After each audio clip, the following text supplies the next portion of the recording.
Ça c'est le carton. Ce qui est important, c'est que ce PC est livré avec un chargeur. Ce qui est intéressant avec ce modèle, c'est que c'est un processeur Intel Core i. Comme vous voyez, les couleurs sont très, on va dire, au-dessus d'un affichage.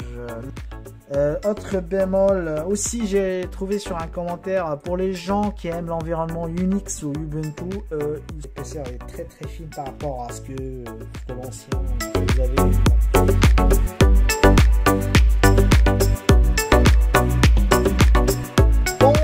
Et bienvenue sur votre chaîne fariso.net. Alors dans cette vidéo, et comme vous avez vu sur le titre, nous allons présenter un nouveau PC, PC destiné aux créateurs de contenu, qui est fabriqué par Asus, qui est la série Asus VivoBook, précisément la version Pro 16X OLED. Nous allons revenir aux détails techniques après.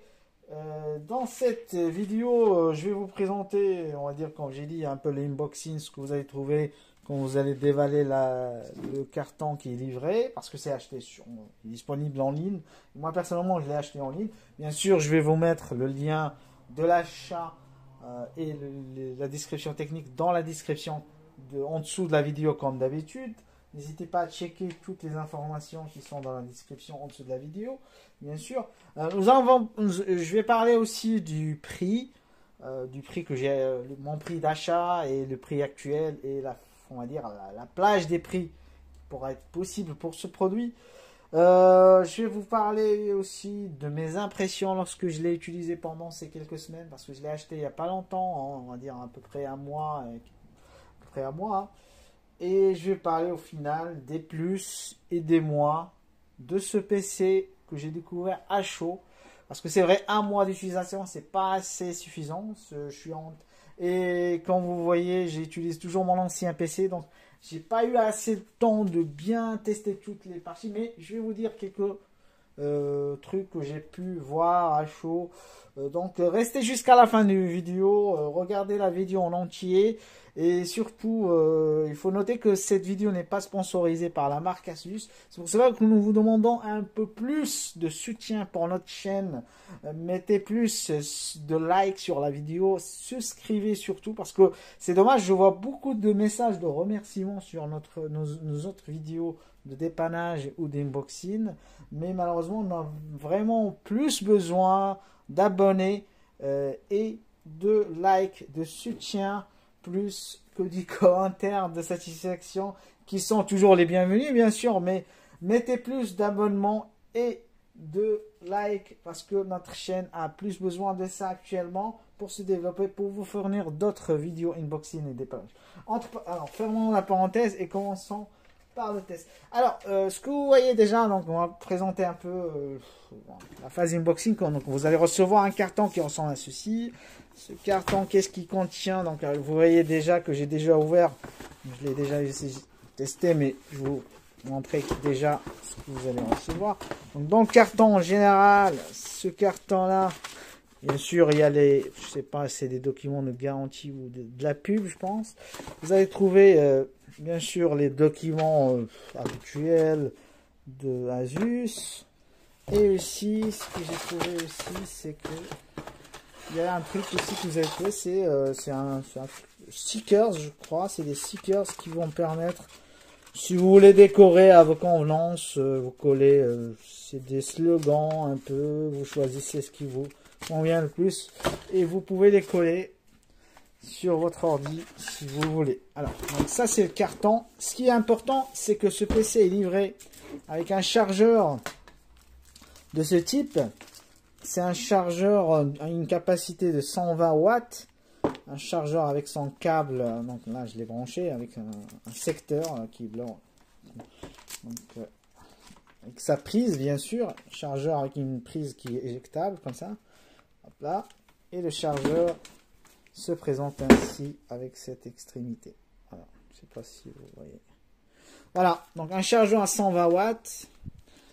Et bien sûr le PC qui se présente ainsi, qui est composé, on va dire en termes de matériaux, c'est de l'aluminium non brossé, qui donne un côté, on va dire, luxueux.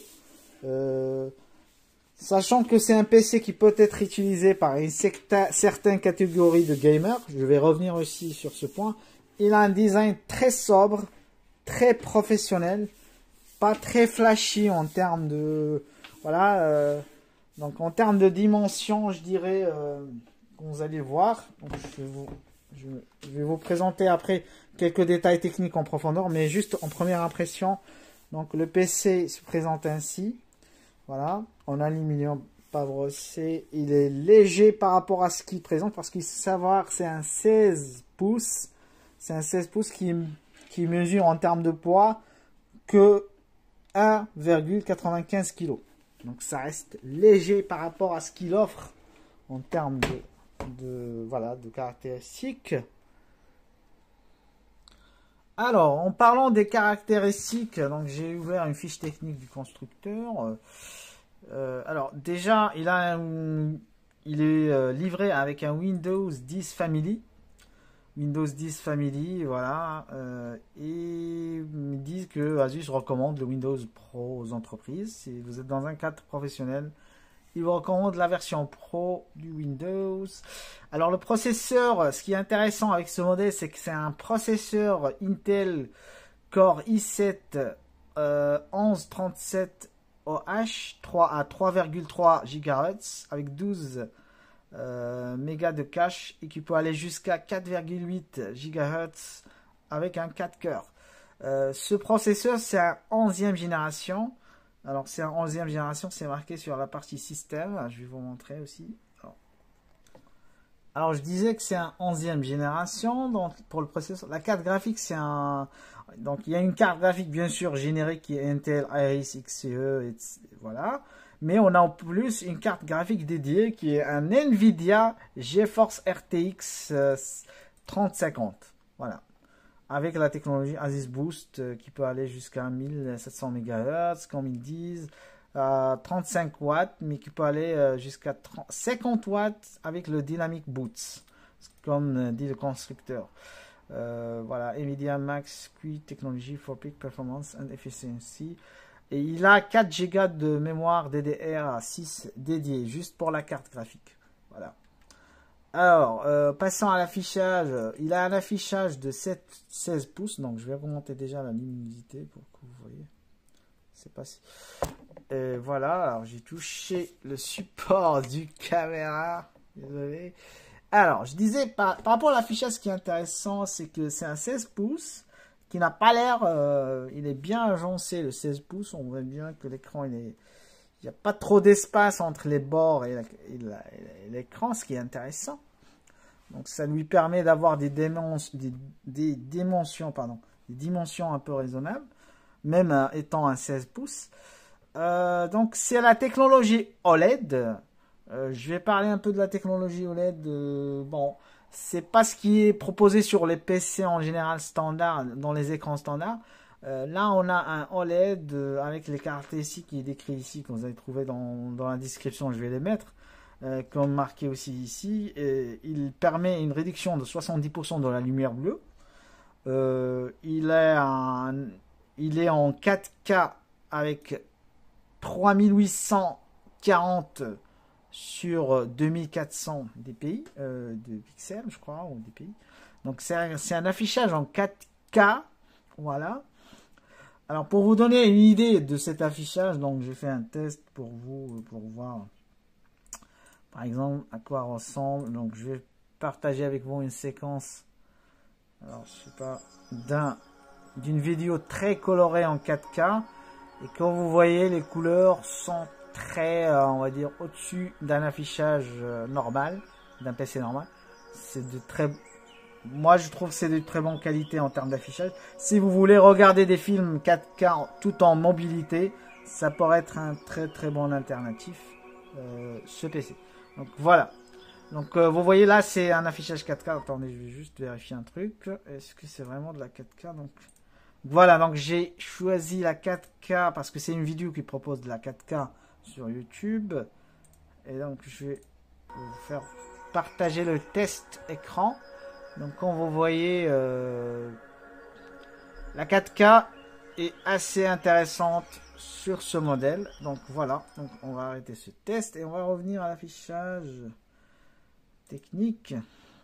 Alors, continuons notre visite technique de ce modèle. Alors, on a expliqué un peu les caractéristiques de l'écran, c'est voilà, ces différentes caractéristiques que je rappelle que vous avez trouvé dans le descriptif. Il a une mémoire 16 Go de LPDDR intégré, capacité maximum, ça va rester 16 Go. Malheureusement, vous ne pouvez pas aller au-delà de 16 Go en termes de mémoire RAM. Donc, voilà, on va compter ça parmi les petits bémols de ce modèle. Alors, en termes de stockage, ce PC, il est équipé que d'un SSD, un disque dur intégré SSD M2 NVMe PCE 3, je précise, et c'est pas la 4, mais qui reste largement, qui répond largement aux demandes d'un HD SSD, d'un disque dur SSD, voilà, intégré. Et qui a une capacité intéressante de 1 Tera, qui est largement suffisant pour installer des logiciels et de la data. Mais si vous faites de la gestion, par exemple, si vous faites de la création de contenu, et notamment vidéo, il est conseillé, parce que c'est mon cas, d'acheter un disque dur externe qui va servir que pour les rushs vidéo de grande capacité, et ça c'est normal. Mais si pour une utilisation normale au quotidien, voilà, des petits vidéos, voilà, de stockage modéré, le 1 Teraoctet SSD est largement suffisant. Voilà. Pour les ports, alors, petit bémol ici, on n'a que 2 USB de type... alors, non, je dis... Alors, voilà. Alors, on a un USB 3 deuxième génération type A, un USB 3 génération 2 type C, comprenant la charge et l'alimentation. Le type C, alors pour vous montrer en même temps les connectiques, là on parle des connectiques. Alors, il y a un lecteur USB ici, pardon, une entrée USB ici. Je pense que c'est celle-là, je ne me rappelle pas si c'est la 3 ou la 2. Bon, on a une entrée USB ici, un HDMI, et le USB 3 c'est ça, et qui peut faire office d'un chargeur. Vous pouvez charger à partir de ce port. Et aussi un lecteur de flash mémoire SSD, je crois. Voilà, c'est un lecteur de flash mémoire. Et aussi une prise jack normale qui va pour vos casques, etc. Et aussi on a 2 ports USB, que un je l'utilise déjà, et un autre port USB. Je pense qu'on a 2 ports de troisième, 2 ports USB 3 et un port et un, voilà, non pardon, 2, alors pardon, je dis n'importe quoi. Ce qu'ils disent ici, je ne sais pas si vous voyez les descriptifs, on a 2 ports USB 2 de type A et un port de type A USB 3 et un port de type C USB 3 aussi. Voilà, c'est celui qui fait office que j'ai montré ici. Voilà, c'est celui qui fait office de chargeur.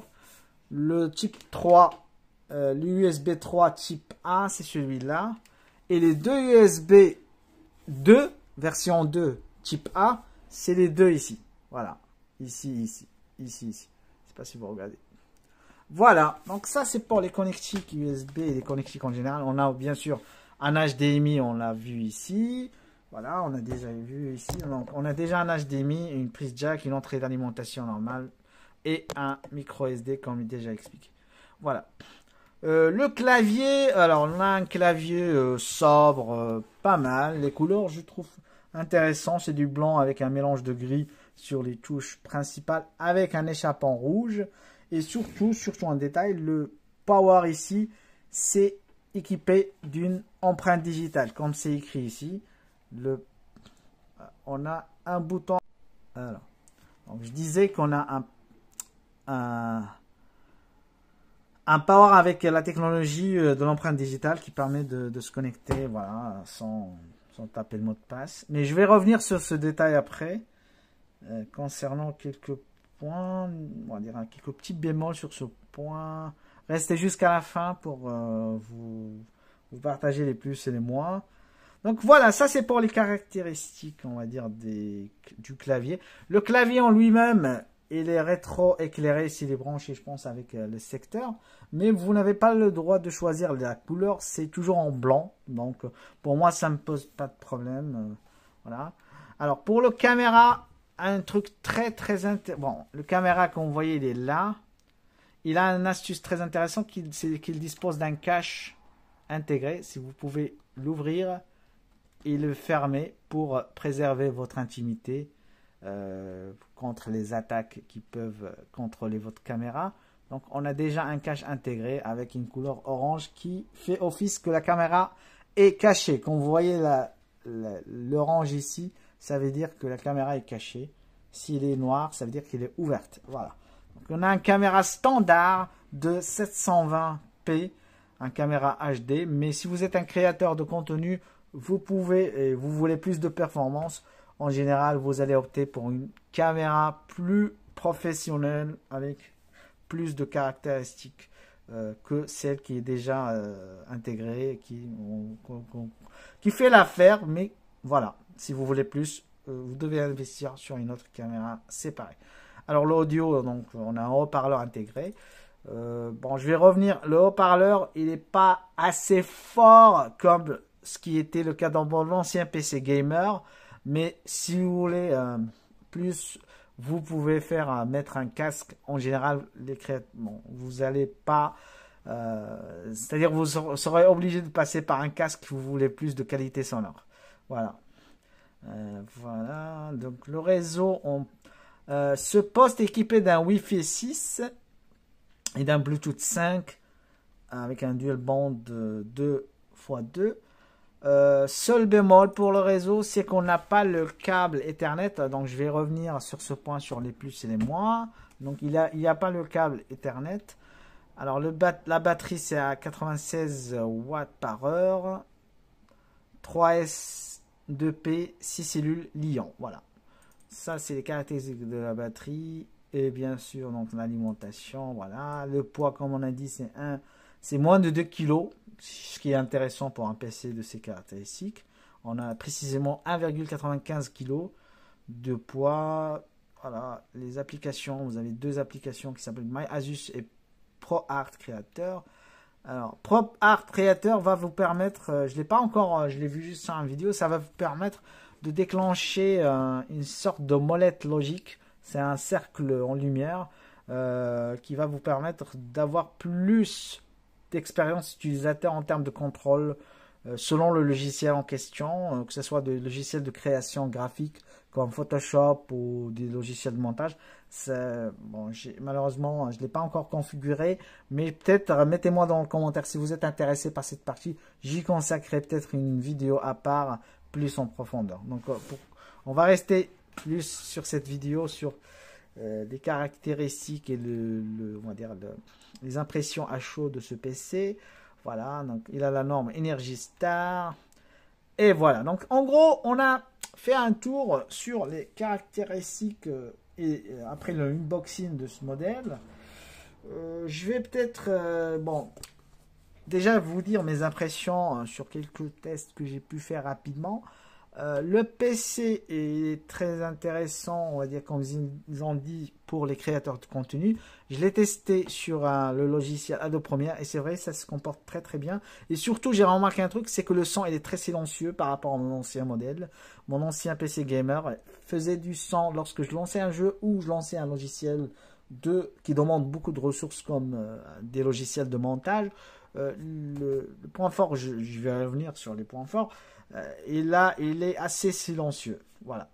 Donc, ça, pour le coup, c'est intéressant. Pour le jeu, ça reste pour moi un PC pour les gamers, on va dire, modérés ou les gamers pas très puristes. Mais ça reste aussi, il a avec sa RTX, sa carte graphique RTX 3050, Nvidia, GeForce. Bon, il répond à assez pour plusieurs jeux de moyens, on va dire aussi de haut de gamme un peu. Moi j'ai testé personnellement le Tekken 7, le jeu de baston Tekken 7 que vous avez pu voir sur d'anciennes vidéos. Et franchement ça se comporte très bien. Je l'ai utilisé sans le refroidisseur et il n'a jamais craché. J'ai joué presque 3 heures de plus. Il n'y avait pas de chaleur, il n'y avait pas de sang. C'était impeccable. Sur Tekken 7, il n'y a pas de lag. Franchement, ça répond. Je pense si faites-vous vous allez faire le comparatif avec les jeux similaires à Tekken 7 et vous allez comprendre ce que je veux dire. C'est-à-dire, s'il marche très bien sur Tekken 7, ça va marcher sur tous les jeux qui sont en dessous ou égal aux performances de Tekken 7. Voilà. C'est le seul, on va dire, élément de comparaison que j'ai pu tester moi personnellement. C'est le jeu Tekken 7. Donc, est-ce que ça va vous donner des idées? N'hésitez pas si vous avez des retours d'expérience sur d'autres jeux. Si vous êtes utilisateur de ce modèle et vous avez d'autres feedbacks à nous partager, n'hésitez pas à le faire sur les commentaires. Donc, voilà. Donc, ça, c'est pour les trucs à chaud. J'ajouterai aussi, je sais pas, donc je vais partir sur les plus et les moins. Alors, les plus, je dirais, c'est un affichage OLED, une qualité d'image, comme on avait vu ensemble, assez sympathique et assez significatif. Pas mal, pour moi, c'est un truc intéressant. On a un écran 16 pouces qui est bien agencé et qui donne l'impression que c'est un 15 pouces alors que c'est un 16 pouces. Donc ça, c'est très intéressant. Aussi, point positif, c'est qu'il est très léger par rapport à ce qu'il propose et qu'il il est assez costaud pour gérer avec son, comme on a vu dans les caractéristiques, avec son i7 11e génération, 16 Go de RAM et sa carte graphique surtout, GeForce RTX 3050, il peut franchement gérer pas mal de jeux et de logiciels de montage pour la gestion de contenu. Voilà. Donc pour Adobe Premiere, voilà, moi personnellement je l'ai testé que sur Adobe Premiere et ça fait la. Alors j'ajouterai juste une précision sur les dimensions. Alors je disais que par rapport aux dimensions, il a des dimensions comme c'est marqué dans l'autre descriptif. Bon, que c'est à 1,8 cm d'épaisseur, donc c'est un peu fin. C'est à peu près 28 cm de largeur et 38 de longueur. Donc pour vous redonner une idée comparative par rapport à la largeur et aux dimensions, en comparant avec mon ancien PC, donc comme vous voyez là, pour regarder là, c'est l'épaisseur est très très fine par rapport à ce que l'ancien que vous avez l'habitude de voir sur ma chaîne. Il est très très épaisse et même plus lourd que celui-là. L'ancien, il a 2,7 kg et celui-là, il est 1,95. Donc vous voyez la différence et le gain de poids qu'on a. Donc, et même en matériaux, l'ancien c'est du plastique et là c'est de l'aluminium. Donc voilà, donc, juste pour avoir une idée sur l'épaisseur de l'ancien et du nouveau. Donc ça reste un PC quand même fine par rapport à ce qu'il apporte et assez léger. Donc voilà. Pour les points négatifs, je dirais pas les petits bémols, on va dire, les moins, on va dire les moins, les points en moins, comme c'est promis. Je dirais l'absence d'un port Ethernet. C'est vrai que moi, je suis un utilisateur de temps en temps du port Ethernet. Ça me permet une rapidité plus de rapidité que le Wi-Fi. Si je veux plus de connexion, on va dire de bande passante Internet. L'Ethernet reste quand même plus intéressant selon les cas que le Wi-Fi. Mais bon, ça c'est mon impression personnelle. Si vous n'êtes pas d'accord, peut-être que tout le monde a l'habitude avec le Wi-Fi, mais bon. Après, c'est pas si vous êtes à l'aise avec le Wi-Fi, ça va pas vous poser un problème. Donc voilà. Pour ce qui est alors pour le Wi-Fi, alors on a parlé du câble Ethernet. Alors le son. Alors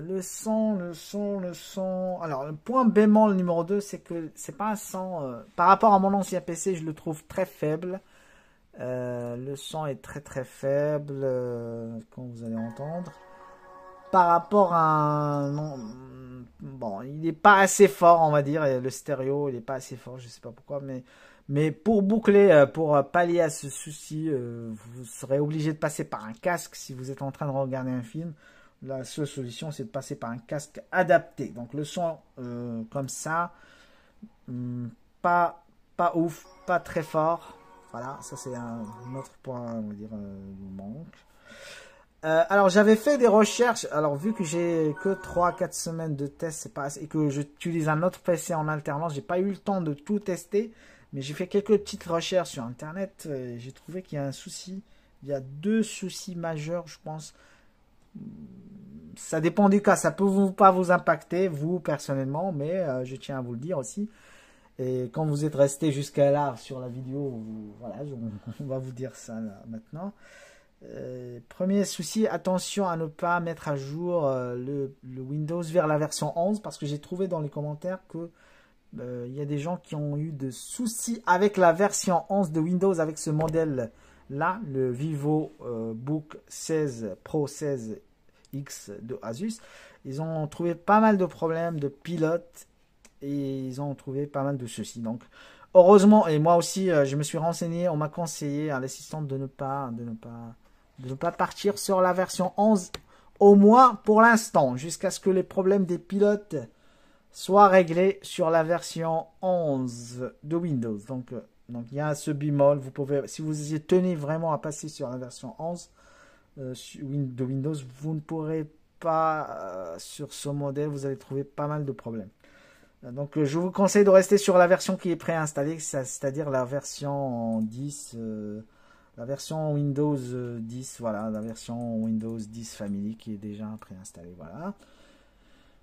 Autre bémol, aussi j'ai trouvé sur un commentaire, pour les gens qui aiment l'environnement Unix ou Ubuntu, il se peut, hein, c'est pas le cas de tout le monde, je pense, que vous allez avoir un problème avec la carte son.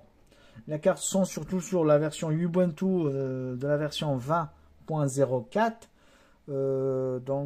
Voilà, si vous êtes développeur et que vous travaillez que sur Unix, renseignez-vous si vraiment la carte son, il n'y aura pas de problème à la version où, parce que là, à la date où je fais la vidéo, peut-être que le problème est réglé, je sais pas, mais il y avait ce souci-là qui a été remonté quelque part sur la carte son sur l'Unix. Et à part ça, bon, il n'y a pas d'autres bémols, je pense. Ça reste un PC par rapport au prix. Alors, on n'a pas parlé du prix, donc je vais en parler dans pas longtemps. Donc voilà, donc ça c'est les plus et les moins. Alors, concernant le prix, alors le prix de ce PC qui est destiné aux créateurs de contenu.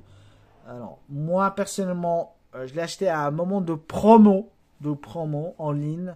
Je vais vous mettre le lien, mais qui a changé, malheureusement, il n'existe plus la promo. C'était à 1549 euros. 1549 euros. C'était il y a un mois de cette vidéo, plus d'un mois, à peu près un mois et une semaine, je crois, où je l'ai trouvé à cette promo sur Internet à 1549.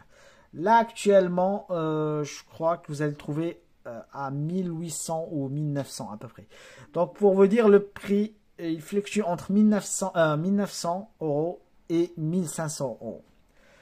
Ça dépasse pas les 2000 euros. Ça reste un prix entre les 1900 et 1500 euros. Par exemple, là, actuellement, au moment où je fais cette vidéo, il est à 1850 et il était à presque 2000. Comme ils disent ici. Bon, si vous allez voir le constructeur actuellement, il le dit qu'il est à 1800. Là, il est à 1800, etc. Donc voilà, c'est pour vous dire, le prix il fluctue entre 1500 et 1900. Ça, c'est pour le prix. Bien sûr, je vais vous mettre les liens descriptifs et les liens d'achat sur la description de la vidéo en dessous. Donc, j'espère que j'ai rien oublié en termes de caractéristiques. Donc voilà. Alors, donc, jusqu'à présent, je pense qu'on est arrivé à la fin de la vidéo. Donc, si vous avez des commentaires, des feedbacks à nous faire partager, si vous êtes déjà utilisateur de ce matériel, n'hésitez pas à nous faire parvenir votre feedback sur les commentaires, l'espace commentaires. Et aussi, si vous avez des questions, peut-être qu'une personne de la communauté va vous répondre. N'hésitez pas à mettre des questions, des commentaires aussi, votre feedback d'achat de ce matériel. Et surtout, n'oubliez pas que notre chaîne a vraiment besoin de votre force, surtout en vous abonnant, en bombardant voilà, le bouton s'abonner. Voilà, donc, normalement vous allez trouver un bouton abonner. Là, je suis sur mon compte.